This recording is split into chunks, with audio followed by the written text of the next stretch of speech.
What's up, Attack MMA? I'm your host, Zach Weicker, and so we got a very special guest.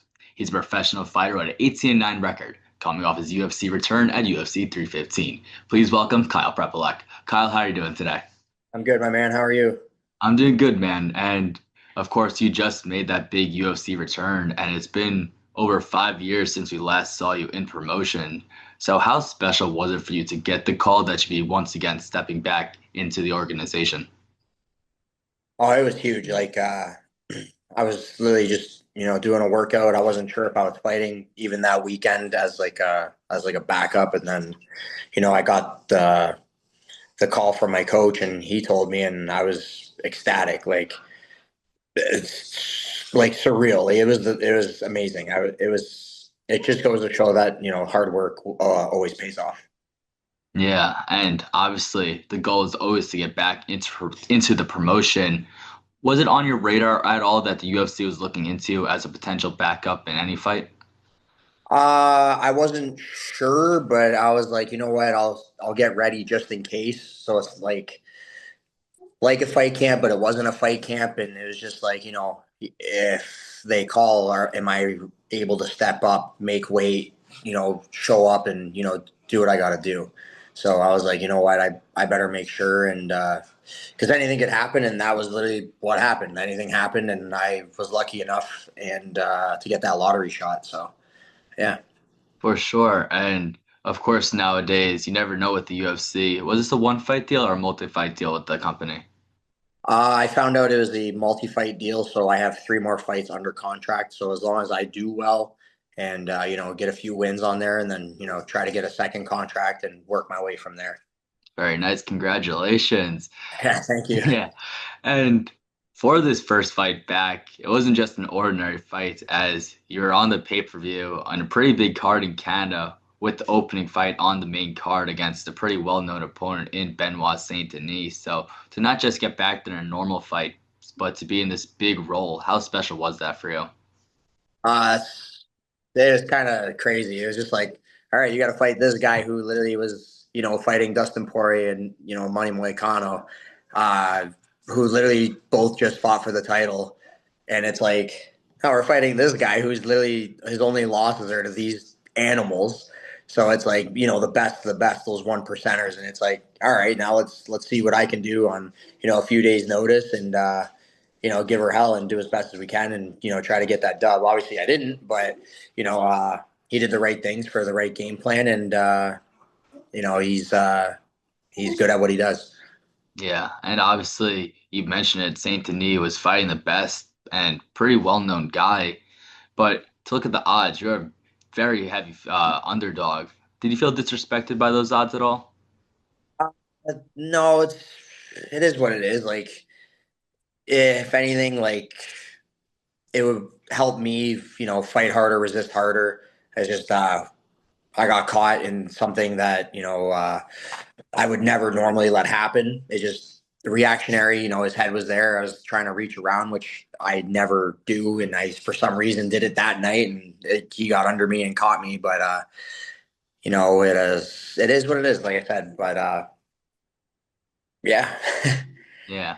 And in a sense, being that big of an underdog, does that kind of benefit in a way as there's no real pressure on you and you can just fight to fight? Yeah, that's kind of like the best thing to do is just, fight the fight, do your thing, and try to implement what you want to do compared to what they want to do. And yeah, that's basically the not only the strategy, but I think what a lot of like high level fighters do is just they got to do their thing. Yeah. And you mentioned the ending part of the fight, and obviously, unfortunately, it did not go the way, but you did have your moments in the fight. So, looking back at the fight, how do you rate your performance? Like out of 10, I'll say maybe like seven, maybe 7.5, just because there's a lot of key things, like especially the first round. What I didn't expect from him was to be like so compact for being a bigger guy, and he was very good at those little things in the grappling, like especially against the cage. Like I mean, it was literally an inches battle. I know the first round wasn't as exciting, but you put anyone in that situation, there's a lot of pressure. There's a lot of I guess like anxiety, or if people have like claustrophobic, they're claustrophobic to that. And it's just like, man, get this guy off me. He's like a little like gorilla, I think not even preparing for someone who is so excellent at those little things, being patient and, like even when I took this fight, I'm like, no matter what happens, even though I'm obviously trying to go for the win and, make a highlight reel out of him, but instead he got it. But it was, there was so much reward compared to the risk. Like the risk was you may lose. Okay, but you're fighting literally a guy who was in the top five last year until he fought Poirier and Moicano. And then it's like, and then you were able to hold off of him in the worst situation. And then you're able to tag him and rock him on the feet. And then it was just a position battle and then whatever, right? So, yeah, that's why I give it like a seven, 7.5. Yeah. And you mentioned that slow first round, and Saint-Denis is usually a guy that comes out there reckless. So to see him have a little slower of a start, did that shock you at all? Yes, it definitely. Like I was like, there's two. Even I even said to my coaches before, I'm like, there's two things he's either gonna do. He's either gonna come out with like this big heavy shots, which he did with the kicks, and then just dive at the legs. And the other one was he's gonna open up somehow and then bring the God of War out and just start throwing bombs. And I'm like, all right, that's perfect. Let's throw down. Like that's that. I like that. But he did obviously the first one, and then the second round he started doing that until he started getting tagged, and he's getting a little staggered, and then he was still smart with his IQ, going into the clinch and then, going for the takedown. And then it even got me to a point where I was like, oh, he went for a takedown. I stopped him. Then I went to go take him down. And that's where I should have disengaged and just started throwing. And instead, he got the takedown and submitted me. And I was just like, shit, Yeah.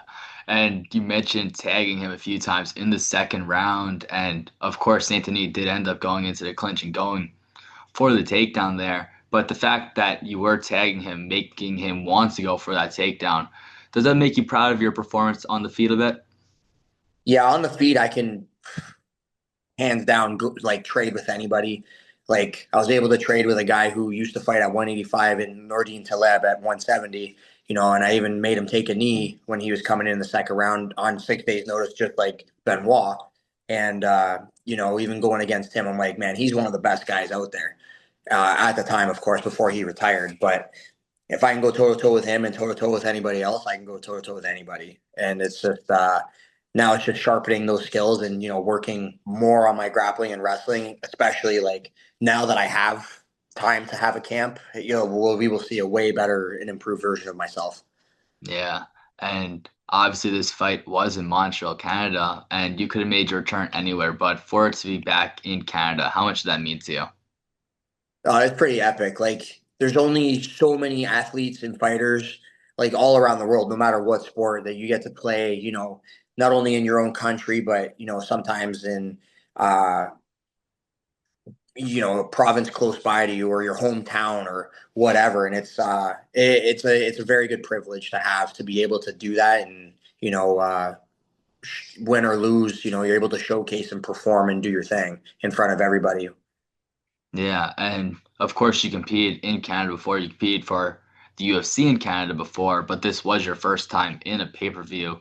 So what was the atmosphere of the crowd this time around compared to some other fights that you've competed in?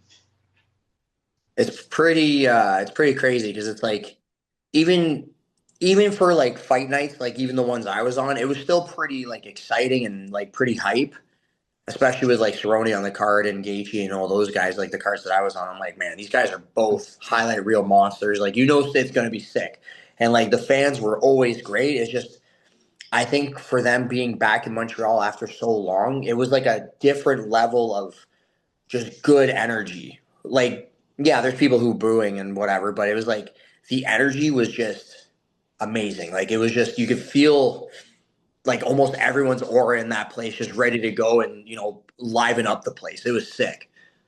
Yeah, and you're the only Canadian on that main card. So when you hear the crowd cheering you on, how much did that mean to you? It was pretty sick. It made me feel, like there's times, and it doesn't matter if it's fighting or anything. It's just there's times where you're like, man, you don't really feel as appreciated and then, walking out and then, people, trying to reach for high fives and, just saying, uh, go beat some ass, kick some ass, blah, blah, just whatever, hyping you up. And you're like, yeah, I'm going to go do this thing. And then even as I like walked out after I got submitted, everyone was like still trying to give me high fives. They're like, keep your head up. You're badass, all this. And I'm like, man, like I know I was beating myself up because like losing sucks. Doesn't matter what it is. Losing just sucks. But like, for people in the crowd to, still have your back, especially like I don't know if you've ever seen like MMA comments where it's like a guy loses, like, oh, this guy's a bum, he needs to leave, he should quit, retire. And it's like, bro, he just lost to one of the best guys in the world. These guys are the elites of the world. And I'm a part of this now, which is even crazier, which is amazing. So now, even with my performance, I think it showed, that I do belong and we'll get to see more of me. Yeah, I mean those Canadians are known to be some of the nicest people in the world, so definitely Yeah. demonstrates there. And onto your preparation for this fight. Obviously, it was short notice, but the last time you made your UFC debut was also short notice. So, how would you compare the preparation this time around to your first time making your UFC debut? uh, the preparation for when I went against Nordine at 170, I basically just walked in on weight because like I was already in shape, and then I found out like a week even before I found out, so I guess 2 weeks before I was even finding out that I was fighting Nordine, um, that I was gonna be. We had some fight news that I was supposed to fight like later in May or whatever it was for a different organization. And I'm like, okay, let's get started, and then I was literally walking around at like 176, 177, and then just working out and sweating. I was literally walking in on weight, which I was like, oh, this is sick. And then for this one that just happened, it was like, I was running, doing my thing, strength conditioning here and there, but it was just more of staying disciplined with my diet just to make sure I can make 55, just because I didn't know, because I was going to be a replacement when I found out, I guess, 2 weeks before Benoit for the samurai event. And then I was like, okay, we'll just make sure just because like they have the event, but I may have to pull up anyway to weigh in just in case because they're becoming more of a, I guess, don't know what the word I'd look for. I guess a small league that's becoming a bigger league. Like they're able to have these backups just in case now. Where usually if a fight falls through, it's like, oh, see you later. Like you got screwed over. So the preparation was just more of like be in as best shape as you can without like overtraining or like killing yourself in training. So just be ready just in case. But like the intensity is way different from like an actual fight camp to just I'm gonna work out, get in shape, and be in a calorie deficit. Like it's there's different levels to it. So yeah, that's probably the difference. Yeah, for sure. And on Saint Denis, you two had exchanged some words in the cage after a fight. So, what'd you guys talk about after that? So when I after he submitted me and I stayed on the ground, I'm like, damn, I'm a bitch. So and when he grabbed my hand, he's like, no, brother, like don't say that. He's like, you're a warrior. He's like, anyone else I would fight, and when I put them in stuff like this in the first round, he's like, they all tap, they all quit. He's like, I put people to sleep, I knocked them out. All this. He was very, I think, like super respectful and like he was like hyping me up a bit, and I was like damn. And he's like, man, you hit so hard. And he's like, you're so strong. He's like full camp. He's like, I could only imagine what type of animal you are basically. And I was like, wow, that's really nice of you. I'm like, dude, you're a beast. I'm like, I understand why you are at the highest rank before like obviously those other fights. I didn't say that part, but I was just like, I understand why you're one of the best. And I'm like, you know what else? Like, I'm hoping one day after I win my next fight, renegotiate, work my way to where I got to, and then hopefully maybe get a rematch, and then depending where he's at as well, right? So we'll see where it goes from there. Just one fight at a time. Yeah, and to hear all those words from one of the best in the division right now, does that give you extra confidence than you already had? It definitely helps because now it's just like, all right, if he's saying that, like I know he won, he's being nice, but like to go into such detail and to be like, no, no, no, like listen, like you're legit, like no matter what anybody says, like all this kind of stuff. Sorry, all this kind of stuff, and I'm just like, man, Because like when you lose, you just think, man, I suck. Like, oh, I'm a loser, blah blah. Like, I'll still feel like that, but it's like at the same time, like hearing words from him and everyone else as well, being like, no, you did very well. There's a lot of good takes from that, and then a lot of things that for the next fight we can fix, and it's very simple little things to be ready and prepared for, and just get to that next level. Yeah, for sure. And obviously, we know what happened in the fight, but besides the fight, how did the rest of fight week treat you? Fight week was crazy because being short notice, it's like, all right, we got to do the eye exam, then we got to go do the MRA, obviously for health and safety reasons, make sure your eyes are good, make sure your brain's good. And then even just doing all the interviews. And then it's like, all right, after all this, because you're on like a certain schedule for them, especially being like pay per view and like on the headline with all the rest of those animals. Um, you got to follow like that timeline. And then it's like after all that crazy stuff is done, it's like, all right, now let's go work out, let's go cut weight. So the days were long, but it was just more like, man, this is so cool, so exciting. Like only so many people in the world are able to like do this, and I get to do this. Like this is the greatest job in the world. Yes, for sure. And to do those interviews, to do those photo shoots once again, how cool is that? It's so surreal. It's just like you just feel like everything that you've done to work, whether it's been bad and good because it's the highest, the highs, the lowest, the lows, and then you're just like, man, I'm so happy I was pushing and still like doing my thing because you just never know. Like you just give it that one push, and then everything just comes together, and then you're rewarded by God, and just for making those sacrifices and working those extra hours and doing whatever you got to do to get to there. So it was awesome. What an amazing! It's an amazing feeling, and I'm blessed to be a part of that. Yeah, and on those sacrifices, I see your Instagram bio states if you don't take risks, you can't create a future. So this fight obviously demonstrated that, but how much do you resonate with that quote, both in and outside of the cage? Oh, huge! Like it's actually from one of my like favorite animes. So I was like, man, that quote's deep. That thing stuck with me for like ever. But it's true though, because like there could be whatever like field you're in, there could be like an opportunity presents itself, and it's like, okay, I may not have that experience, but let's say yes to everything, and let's figure it out on the way.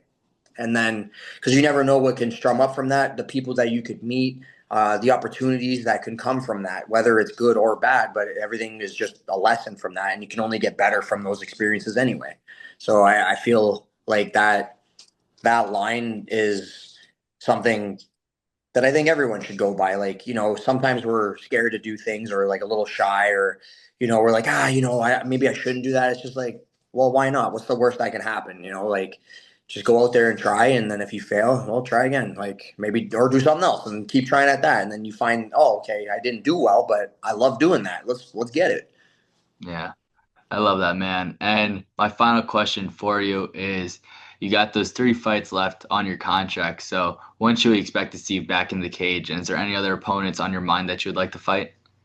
Um, Whatever the UFC thinks, I'm down for. I don't know what they have planned, but I know my coach or manager will tell me, and we just get ready and we'll go to it.